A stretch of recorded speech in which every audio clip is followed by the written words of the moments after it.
இன்றைக்கி நாம் பார்க்க போகிறது ஒரு கார் கம்பெனியோட வரலாறு கிடையாது. இந்தியாவோட பொருளாதாரத்தை மாற்றின ஒரு வரலாறு தான் இன்றைக்கி நம்ம பார்க்க போகிறோம். இன்றைக்கி நம்ம ரோட்டில் பார்த்தா அப்படின்னா tata Nexon, tata Harrier, tata safari, so இது மாதிரியான டாட்டா பிராண்டை தான் நம்ம அதிகமாக பார்க்க முடியுது. இதுக்கு பின்னாடி கிட்டத்தட்ட 80 வருஷம் வரலாறு இருக்குதுன்னு சொன்னால் யாராலும் நம்ப முடியுதா? 1945 ஆரம்பிக்கப்பட்ட இந்த நிறுவனம் இன்றைக்கி உலகம் ஃபுல்லாக கொடிக்கட்டி பறந்துட்டு இருக்குது. ஆரம்பத்தில் லாரிகள், ட்ரக் இது மாதிரியான தயாரிச்சுட்டு இருந்த கம்பெனி இன்றைக்கி குட்டி கார்லேருந்து பெரிய பெரிய லக்ஸுரி கார் வரைக்கும் தயாரிக்கிற அளவு பெருசாக வளர்ந்துட்டாங்க. ஸோ இன்றைக்கி டாட்டா மோட்டார்ஸோட ஹிஸ்ட்ரி, அவங்களோட வரலாறு, அவங்களோட வெற்றியின் ரகசியம் எல்லாத்தையும் பார்க்க போகிறோம். இந்த வீடியோட கடைசியில் நாம் இவங்க மூலியம் கற்றுக்கிற அந்த 3 முக்கியமான பாடத்தை நாம் பார்க்க போகிறோம். அதுவும் நான் சொல்ல போகிறேன் கிளியராக. ஸோ இந்த வீடியோவை ஸ்கிப் பண்ணாமல் ரெண்டு வரைக்கும் பாருங்கள். அந்த 3 முக்கியமான ரகசியம், வெற்றியின் ரகசியம் என்னங்கிறதையும் தெரிஞ்சுக்கோங்க. ஃபஸ்ட்டு டாட்டா குரூப் ஆஃப் கம்பெனிஸை பேசுகிறதுக்கு முன்னாடி அதோட அடித்தளம் எங்கேருந்து ஆரம்பிச்சது அப்படின்றத நம்ம பார்த்துடலாம். ஜாம்ஷெட்ஜி டாட்டா இவரை பேசாமல் இருக்கவே முடியாது. ஏன்னா இவர் தான் இந்த டாட்டா குரூப் ஆஃப் கம்பெனிஸ் ஆரம்பிச்சது இவர் தான். 1868 வருஷம் இந்த டாட்டா குரூப் ஆஃப் கம்பெனியை இவர் ஆரம்பித்தார். அப்போதைக்கு அந்த காலம் இந்தியா பிரிட்டிஷ்காரங்களோட ஆட்சி காலத்தில் அவங்களோட கண்ட்ரோலில் தான் இருந்துச்சு. ஸோ இந்தியாவில் அந்தளவு தொழில்துறை அந்தளவு வளர்ச்சி கிடையாது. இருக்கிற 1-2 கம்பெனியுமே ஃபாரின், அதாவது பிரிட்டிஷ்காரங்க கொண்டு வந்த கம்பெனியாக தான் இருந்துச்சு. ஸோ இந்தியாவை பூர்வீகமாக கொண்ட எந்த ஒரு கம்பெனியுமே கிடையாது அந்த காலத்தில், அதாவது 1868 அந்த காலகட்டத்தில். ஸோ ஜாம்ஷெட்ஜி டாட்டா என்ன நினச்சார் அப்படின்னா, அவரும் இந்தியாவில் நம்மளோட சொந்த கம்பெனி திறக்கணும், ஓப்பன் பண்ணணும் அப்படின்ற ஒரு எண்ணத்தில் அவர் முன்னாடி ஒவ்வொரு கம்பெனி ஆரம்பித்தார். ஃபஸ்ட்டு டாட்டா ஸ்டீலு, அப்புறம் டாட்டா பவர், டாட்டா கெமிக்கல்ஸ், இந்த மாதிரியான கம்பெனிலாம் அப்போதைக்கு அவர் ஆரம்பித்தார். டெல்கோ கம்பெனி எப்படி உருவானுச்சு அப்படின்றத பார்த்துடலாம். ஆக்சுவலி டெல்கோ அப்படிங்கிறது ஒன்றும் கிடையாது, tata engineering and locomotive company. So இதுதான் டெல்கோ அப்படின்னு சொல்கிறாங்க. ஆக்சுவலி ஃபஸ்ட்டு அந்த காலத்தில் இந்த 2ஆம் உலகப் போர் அப்போ தான் முடிஞ்சிச்சு. அப்போதைக்கு தொழில்துறை வளர்ச்சி ரொம்ப வேகமாக, அதாவது after completed second world war என்னாச்சு அப்படின்னா தொழில்துறை ரொம்ப வேகமாக வளர்ச்சி அடைஞ்சிச்சு. ஸோ அப்போ தான் இவர் ஜாம்ஷெட்ஜி டாட்டா அவர் என்ன பண்ணார் அப்படின்னா இந்த டெல்கோ அந்த கம்பெனி ஆரம்பித்தார். அதாவது tata engineering and locomotive company. So இதை ஆரம்பித்தார். ஸோ இந்த கம்பெனியில் என்ன பண்ணார் அப்படின்னா ரயில் இன்ஜின்கள் தயாரித்தாங்க. அதுக்கப்புறம் ஃபேக்ட்ரிக்கு தேவையான அந்த இயந்திரங்கள், அதாவது மிஷின்ஸ் எல்லாமே அங்கே தயாரித்தாங்க. மற்ற ஸ்பேர் பார்ட்ஸ் எல்லாமே இங்கே பண்ணாங்க. ஸோ இதுதான் இந்த டாட்டா மோட்டார்ஸோட அடித்தளம்.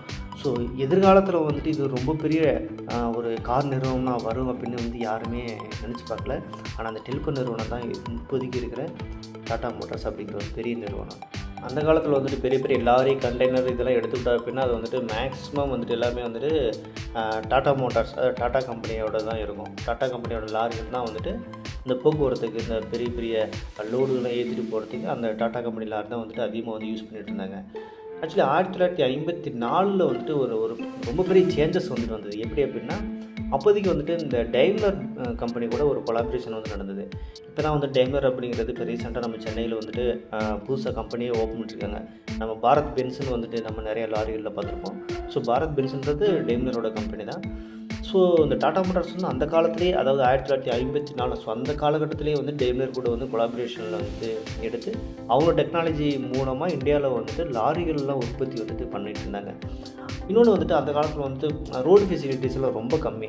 ஸோ இப்போ எங்கே பார்த்தாலும் பார்த்தோம் அப்படின்னா நல்ல ஒரு ஹைவேஸ் ரோடெலாம் போட்டு நல்ல அந்த ரோடு இன்ஃப்ராஸ்ட்ரக்சர் எல்லாமே நல்லா டெவலப் பண்ணியிருக்காங்க இப்போதைக்கு. பட் அந்த காலத்தில் அந்தளவு ரோடு ஃபெசிலிட்டிலாம் கிடையாது. அதே மாதிரி டிரான்ஸ்போர்ட்டும் ரொம்ப ரொம்ப கம்மி. ஸோ அது ஸ்டார்டிங் ஸ்டேஜ். ஸோ அதனால் இந்த டாட்டா மோட்டார்ஸோட லாரிகளில் ரொம்ப டிமாண்ட் இருந்தது. இந்த போக்குவரத்தில் நல்ல ஒரு பீக்கில் சேல்ஸில் ரொம்ப நல்லா போயிட்டு இருந்தது. இன்னொன்று, இந்தியாவோட பொருளாதார வளர்ச்சிக்கு இந்த டாட்டா மோட்டார்ஸ் லாரிகள் ரொம்ப பெரிய ஒரு பங்கு இருந்துச்சுன்னு தான் சொல்ல முடியும். ஆக்சுவலி 1991 இந்தியாவில் ஒரு பொருளாதார சீர்திருத்தம் கொண்டு வந்தாங்க. அதில் என்ன சொன்னாங்க அப்படின்னா, இந்தியாவில் வெளிநாட்டு முதலீடுகளை உள்ளே பண்ணலாம், அதாவது வெளிநாட்டு கம்பெனிகள் இந்தியாவில் முதலீடு பண்ணலாம் அப்படிங்கிற அனௌன்ஸ்மெண்ட்டை சென்ட்ரல் கவர்மெண்ட் கொடுத்தாங்க. அது இந்தியன் கவர்மெண்ட் கொடுத்தாங்க. ஸோ அதன் மூலம் என்னாச்சு அப்படின்னா நிறைய வெளிநாட்டு கம்பெனிகள் உள்ளே வந்துச்சு, இந்தியாவுக்குள்ளே வந்துச்சு. அது நிறைய கார் கம்பெனிகள்லாம் உள்ளே வந்துச்சு. ஸோ அந்த டைமில் அந்த ஒரு டஃப்பான ஒரு என்ன சொல்கிறது காம்படிஷன் இருக்கிற அந்த டைமில் டாட்டா மோட்டார்ஸ் ஒரு தைரியமான ஒரு முடிவு எடுத்தாங்க. என்ன அப்படின்னா, நாம் ஏன் கார் தயாரிக்கக்கூடாது, கார் கம்பெனியை நாம் ஓப்பன் பண்ணக்கூடாது. ஸோ அப்படிங்கிற ஒரு முடிவு எடுத்தாங்க. அதே மாதிரி கார் கம்பெனி ஆரம்பித்தாங்க. இன்னொன்று அது ரொம்ப டஃப்பான காலம். ஏன் அப்படின்னா இன்னும் அதோட ரொம்ப பெரிய பெரிய கம்பெனிலாம், அதாவது ஆல்ரெடி மார்க்கெட்டில் நல்லா போயிட்டு இருக்கிற கார் கம்பெனிலாம் வந்துட்டு அப்போதைக்கு இந்தியாவில் வந்துட்டு மார்க்கெட்டிங் பண்ணிட்டு இருந்தாங்க. அதாவது மாருதி சுசுகி, ஹுண்டாய், ஸோ இது மாதிரியான கம்பெனிலாம் அவங்க வந்துட்டு எக்ஸ்பர்ட். அந்த கார் மேனுஃபேக்சரிங் சரி, சேல்ஸ், மார்க்கெட்டிங் எல்லாத்துலேயுமே அவங்க வந்து எக்ஸ்பர்ட்டு. அவங்க வந்து இந்தியாவில் ஆல்ரெடி வந்துட்டு ஒரு ஒரு ஒரு மார்க்கெட்டை வந்து கவர் பண்ணி வச்சுருந்தாங்க. ஸோ அவங்களுக்கு இடையில அந்த சுச்சுவேஷனில் வந்துட்டு டாடா மோட்டார்ஸ் வந்துட்டு நாமளும் வந்து கார் வந்துட்டு தயாரிக்கணும், சேல்ஸ் பண்ணி நாமளும் மார்க்கெட்டில் இடம் பிடிக்கணும். ஸோ அப்படிங்கிற எண்ணத்தில் வந்துட்டு அவங்களும் வந்துட்டு இந்தியன் மார்க்கெட்டுக்கு ஒன்று வந்து கார் கம்பெனி வந்துட்டு ஆரம்பித்தாங்க. அவங்களும் கார் வந்துட்டு உற்பத்தி பண்ணி சேல்ஸ் பண்ண ஆரம்பித்தாங்க. ரொம்ப டஃப்பான சுச்சுவேஷன். டாடா இண்டிகா வந்துட்டு ரொம்ப ரொம்ப பாப்புலரான மாடல் இந்தியாவில். ஸோ அந்த மாடல் வந்துட்டு எப்படி உருவாச்சு அப்படின்னா, ஆரம்பத்தில் வந்து ரத்தன் டாட்டா வந்துட்டு ஒரு கனவு ஒன்று கண்டார். ஏன்னா கனவுனா நைட்டு தூங்குறது கிடையாது. அவருக்கு வந்துட்டு ஒரு ஆசை ஒன்று இருந்தது. என்ன அப்படின்னா, இந்தியாவில் வந்துட்டு நாமளே வந்துட்டு ஒரு காரை டிசைன் பண்ணி நாமளே தயாரிக்கணும், அது கம்ப்ளீட்டாக வந்துட்டு இந்தியன் மேடாக இருக்கணும். ஸோ அந்த மாதிரி காரை நம்ம வந்து உருவாக்கணும் அப்படின்ற ஒரு கனவு வந்துட்டு அவர் வந்துட்டு இருந்துச்சு. அதோட விளைவாக தான் அந்த டாட்டா இண்டிகாவை வந்துட்டு லான்ச் பண்ணாங்க. 1998 வந்துட்டு அவங்க இந்த டாட்டா இண்டிகா மாடல் வந்து லான்ச் பண்ணாங்க. ஸோ லான்ச் பண்ண அந்த காலகட்டத்தில் வந்துட்டு கஸ்டமர்ஸ்லாம் நிறைய ஒரு சில கம்ப்ளைண்ட் சொன்னாங்க அந்த கார் மேலே வந்துட்டு. அதாவது குவாலிட்டி வந்துட்டு சரியில்லை, பர்ஃபார்மன்ஸும் சரியில்லை, இன்னொன்று வந்துட்டு டியூரபிலிட்டியும் அந்தளவுக்கு கிடையாது. ஸோ அந்த மாதிரி நிறைய கம்ப்ளைண்ட் வந்துட்டு அந்த கார் மேலே சொன்னாங்க. பட் இருந்தாலும் அதெல்லாம் வந்துட்டு அட்வான்டேஜாக எடுத்துகிட்டு, அதெல்லாம் ஆப்பர்ச்சுனிட்டியாக எடுத்துகிட்டு டாடா மோட்டார்ஸ் வந்துட்டு நிறைய ஒர்க் பண்ணாங்க. அதுக்கப்புறம் வந்துட்டு இண்டிகா V2 அப்படிங்கிற மாடல் வந்து லான்ச் பண்ணாங்க. அதாவது கஸ்டமர் என்னெல்லாம் கம்ப்ளைண்ட் சொன்னாங்களோ அது எல்லாத்தையும் வந்துட்டு சரி பண்ணி இண்டிகா V2 அப்படின்னு சொல்லி ஒரு ஃபேஸ் லிஃப்ட் ஒன்று லான்ச் பண்ணாங்க. அந்த மாடல் தான் வந்துட்டு சக்ஸஸ்ஃபுல்லாக வந்துட்டு இந்தியாவில் வந்துட்டு ரன் ஆனிச்சு. ரொம்ப அதிகமாக சேலான மாடலில் தான், அதாவது ஹேட்ச்பேக் செக்மெண்ட்டுக்காரு ரொம்ப அதிகமாக சேல்ஸ் ஆச்சு. ரொம்ப பெரிய சக்ஸஸ் அடைஞ்சிச்சு அந்த மாடல் வந்துட்டு.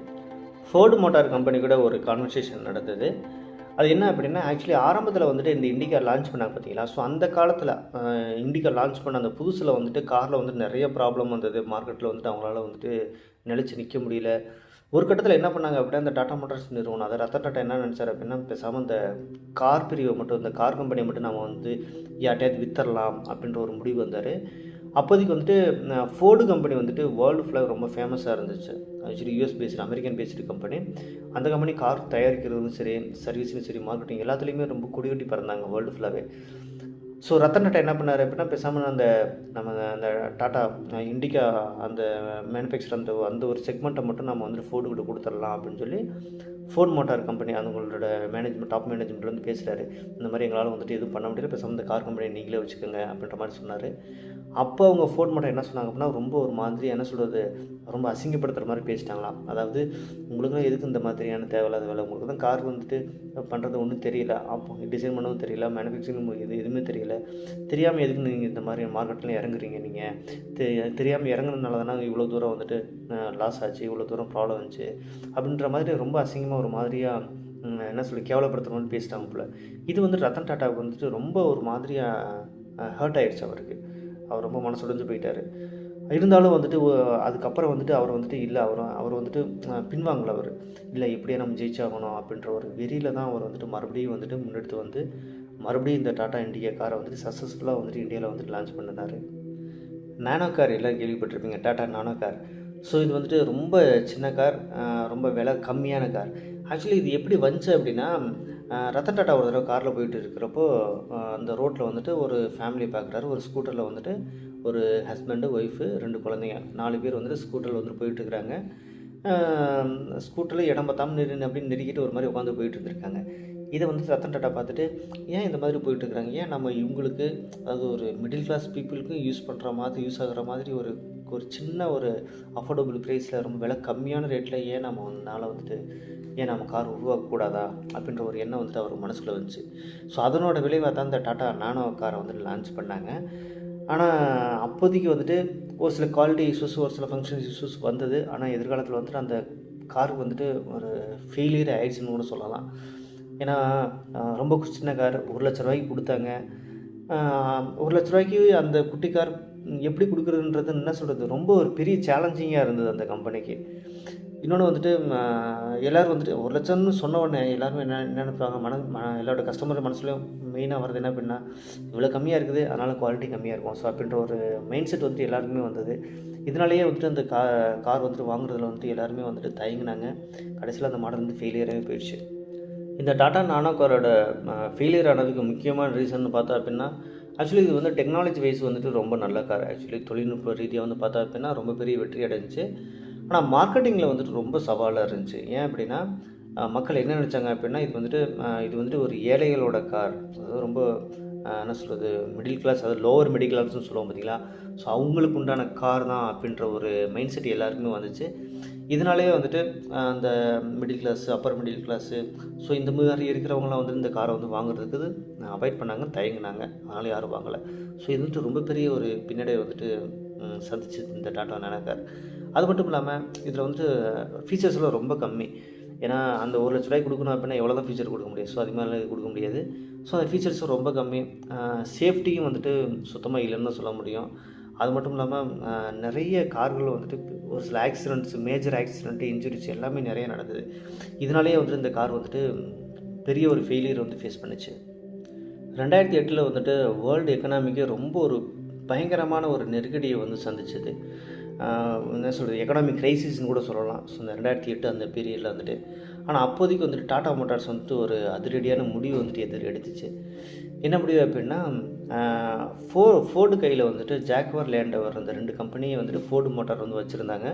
அவங்க வந்துட்டு இந்த எக்கனாமிக் க்ரைசிஸ் வந்து ஃபேஸ் பண்ண முடியாத சுச்சுவேஷன் என்ன பண்ணாங்க அப்படின்னா, பேசாமல் இந்த ஜாக்வர் லேண்டர் இந்த 2 கம்பெனி விற்றுடலாம் அப்படின்ற ஒரு முடிவுக்கு வந்துட்டு ஃபோர்டு வந்து எடுத்தாங்க. ஸோ விற்கலாம் அப்படின்னு முடிவு எடுத்த உடனே டாடா மோட்டார்ஸ் வந்து இந்த கம்பெனி வந்து வாங்கலாம்னு சொல்லி ஒரு முடிவு எடுத்தாங்க. ஸோ இந்த முடிவு வந்துட்டு எல்லாருமே வந்துட்டு பெரிய ஆச்சரியப்படுத்துச்சு. ஏன் அப்படின்னா, ஒரு காலத்தில் வந்துட்டு ஃபோர்டு கம்பெனி வந்துட்டு டாடா மோட்டார்ஸை வேணான்னு சொல்லி அவாய்ட் பண்ணாங்க. ஆனால் இன்றைக்கி அதே ஃபோர்டு கம்பெனி வந்துட்டு டாடா மோட்டார்ஸ்கிட்ட அவங்களோட கம்பெனி வந்துட்டு விற்கிறதுக்கு முன்னாடி வந்தாங்க. ஸோ இது வந்துட்டு ரொம்ப பெரிய ஒரு நிகழ்வுன்னு சொல்லலாம். உலகத்திலேயே வந்து என்ன சொல்கிறது, உலகத்தில் உள்ள எல்லாருமே வந்துட்டு ரொம்ப ஆச்சரியப்படுத்துச்சு. ஸோ இவங்களும் டாடா மோட்டார்ஸ் வந்து ஜாக்வர் லேண்டர் 2 பிராண்டையும் வந்து வாங்கிட்டாங்க. ஆக்சுவலி இது வந்துட்டு ரொம்ப பெரிய லக்ஸுரி பிராண்டு. இப்போ இருக்கிற டாடா மோட்டார்ஸ் கம்பெனியில் இருக்கிற கார்கள்லாம் வந்துட்டு ரொம்ப அஃபோர்டபுள் ப்ரைஸில் இருக்கும். மிடில் கிளாஸ் பீப்புள் ஈஸியாக வந்து வாங்கிடலாம். ஆனால் அந்த ஜாக்வர் லேண்டர் ஒரு கார்ஸ் எல்லாமே பெரிய லக்ஸுரி கார், க்ரோர்ஸ் கணக்கில் தான் போயிட்டுருக்கு அந்த காரோட விலையெல்லாம் எல்லாமே. ஸோ அப்படிங்கிறப்ப வந்துட்டு மிடில் கிளாஸ் பீப்புளெலாம் வாங்க முடியாது. பட்டு கொஞ்சம் ரிச்சான பீப்புள்ஸ் வந்துட்டு இன்னுமே வந்து வாங்கிட்டு தான் இருக்கிறாங்க. இன்னுமே வந்துட்டு மார்க்கெட் நல்லா சேல்ஸ் போயிட்டு தான் இருக்குது.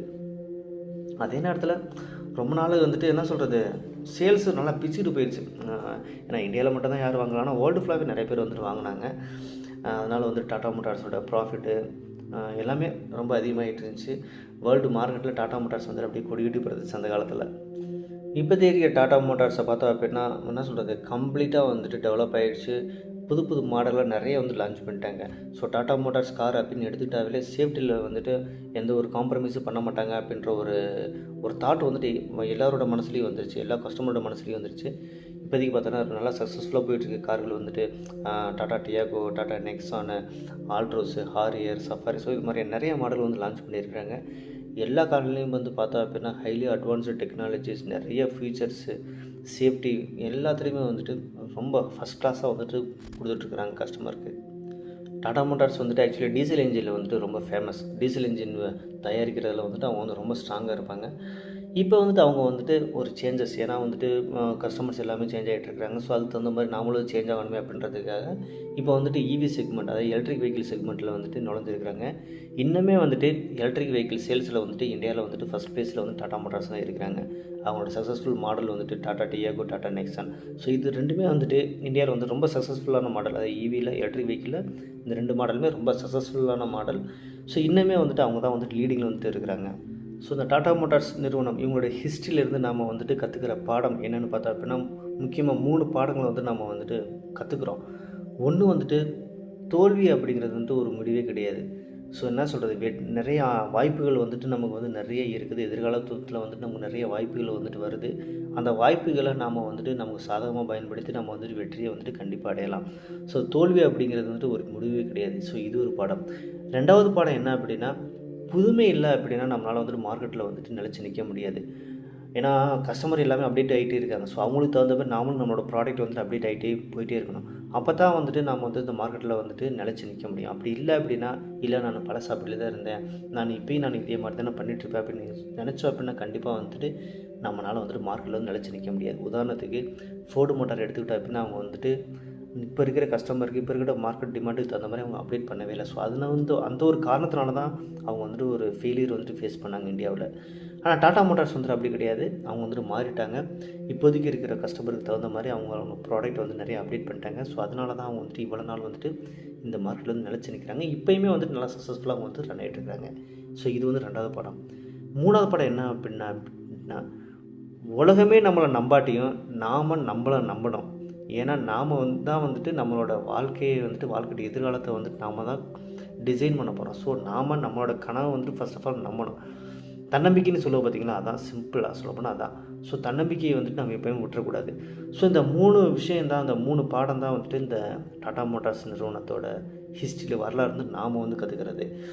ஸோ டாடா இண்டிகாவினோட போராட்டம், நானோட பாடம், ஜாக்வார் லேண்டரோட வெற்றி, ஈவியோட எதிர்காலம், இது எல்லாமே வந்துட்டு இந்தியாவோட பொருளாதாரத்தை வந்து டோட்டலாக வந்து மாற்றிடுச்சு. ஆரம்ப காலத்தில் லாரிகள் மட்டும் தயாரிச்சுட்டு இருந்த கம்பெனி இன்றைக்கி வந்துட்டு கார்கள், அதாவது நம்ம மிடில் கிளாஸ் பீப்புள்ஸ்லாம் யூஸ் பண்ணுற கார் அது மட்டும் கிடையாது, பெரிய பெரிய ரிச்சஸ்ட் பீப்புள் யூஸ் பண்ணக்கூடிய அந்த லக்ஸுரி கார் வரைக்கும் எல்லாத்தையும் தயாரிக்கிற அளவு ஒரு கேப்பபிலிட்டி வந்துட்டு இப்போ டாடா மோட்டார்ஸ்க்கு வந்துட்டு வந்தது. ஸோ இவ்வளோ நேரம் வந்து டாடா மோட்டார்ஸ் கம்பெனியோட வரலாறு, அவங்களுடைய வெற்றியின் ரகசியம் எல்லாத்தையும் ரொம்ப டீட்டெயிலாக பார்த்தோம். இந்த வீடியோ பிடிச்சிருந்தால் லைக் பண்ணுங்கள், ஷேர் பண்ணுங்கள், கமெண்ட் பண்ணுங்கள், ஃப்ரெண்ட்ஸ்க்கெல்லாம் ஷேர் பண்ணுங்கள். ஓகே, தேங்க்யூ, பாய் பாய்.